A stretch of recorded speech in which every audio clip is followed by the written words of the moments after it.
Alors, je reviens sur la question de sociolinguistique et de rivalité,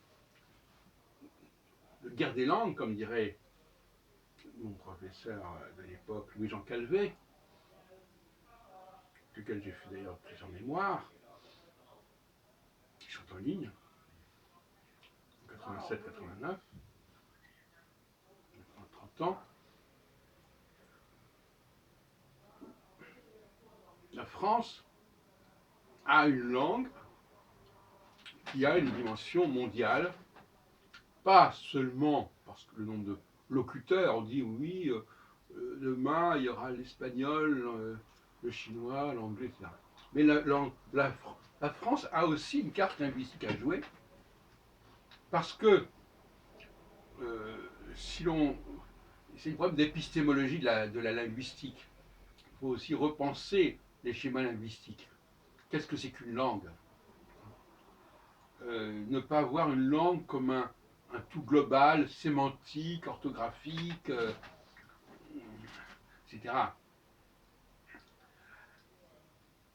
Alors, aujourd'hui, je me contenterai de mettre l'accent sur un point que je n'avais pas signalé suffisamment jusqu'à présent, qui vient compléter mes précédents exposés, c'est la question de l'orthographe.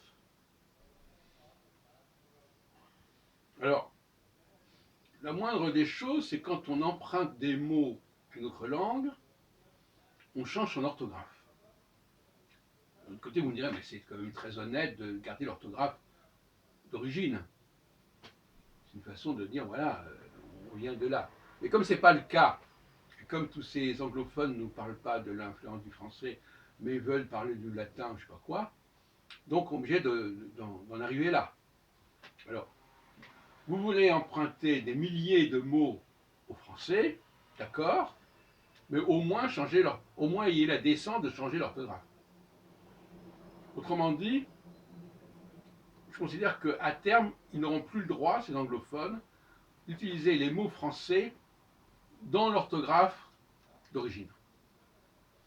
Alors, ce n'est pas si compliqué que ça, il s'agirait avant tout d'ajuster l'anglais écrit, puisqu'on parle de l'orthographe, c'est l'écrit. Ajuster l'anglais écrit sur l'anglais oral. Bon. Et donc, ce qu'on fait certaines langues. Voilà. Donc, il ne serait plus accepté, disons, à l'horizon 2050, par exemple, il ne serait plus accepté de retrouver en anglais des mots qui sont écrits comme dans la langue d'origine. Au fond, non. Au fond, c'est l'intérêt de tout le monde. Parce qu'au moins, comme ça, on dirait, bah oui, mais les Anglais, ils ont quand même revisité le français, ils n'ont pas gardé tel quel.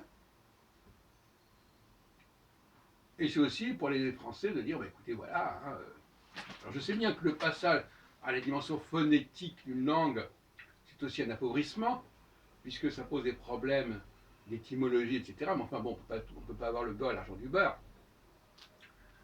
Et donc, voilà, donc les Anglais sont priés, sont invités, les anglophones sont invités à changer leur orthographe pour les mots d'origine française, pour qu'il n'y ait pas de confusion, ou alors, ce qui est un dilemme, s'ils ne font pas ça, qu'ils reconnaissent finalement leur endettement colossal envers le français et les conséquences qu'il faut en tirer, sur le plan économique notamment, sur le plan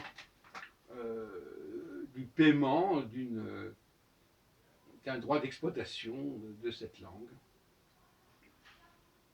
paiement qui se ferait à la France ou éventuellement à l'Europe.